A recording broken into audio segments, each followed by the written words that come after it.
সন্ধ্যে ৭টা বাজে, আমি ঈশান টিফিন করে বসে আছি। হঠাৎ বরমশাই ফোন করে বলল যে চলো ঘুরতে যাবে।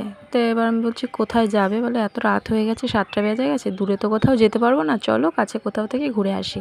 তারপর যথারীতি যেই বলা সেই কাজ, আমি আর ঈশান 10 মিনিটের মধ্যে রেডি হয়ে গেলাম। তারপর বরমশাই আসলো, তারপর চলে আসলাম আমাদের গঙ্গার পাড়ে। গঙ্গার পাড়ে আসার পরে বলছে যে চলো দেখে আসবে যে আমি সকালবেলায় কোন মাঠে এসে প্রতিদিন হাঁটাহাঁটি করি, যোগা করি। তা বললাম চলো দেখে আসি। তারপর আসার পরে দেখলাম যে এই মাঠটা খুব সুন্দর, মাঠটা নিট অ্যান্ড ক্লিন একদম।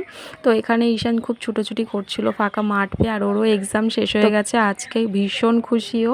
ওই দেখো দূরে দেখা যাচ্ছে, ওইটা আমাদের গঙ্গার ঘাটে সেই মহাপ্রভু যে মানে যার স্ট্যাচুটা আছে ওই জায়গাটা, ওইটা দেখা যাচ্ছে। তো আমরা এখানে মাঠে কিছুক্ষণ হাঁটাহাঁটি করার পরে কিছুক্ষণ বসেছিলাম। তারপর হঠাৎ করে বলছে যে চলো, পাশেই রেস্টুরেন্টটা ছিল, বলে চলো রেস্টুরেন্ট থেকে একটু চা কফি খেয়ে আসি। তো তারপর রেস্টুরেন্টে গেলাম। আর এই যে রেস্টুরেন্টে চলে এসেছি, আমি রেস্টুরেন্টে এই ফার্স্ট টাইমই আসলাম।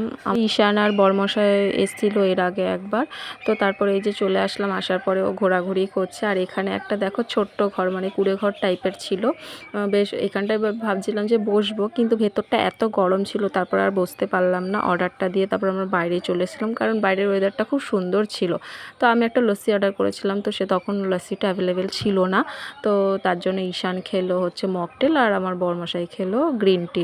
তো সেটাই ওরা এখন খাচ্ছে, আর ওরা খাচ্ছে আর আমি পাশে বসেছিলাম। এই যে ঈশান তারপর খেতে খেতে বলছে মা খুব একটা টেস্ট না, তা আমাকে একটু বলছিল ট্রাই করতে। তারপরে আমি একটু টেস্ট করে দেখলাম যে খুব একটা ভালো ছিল না।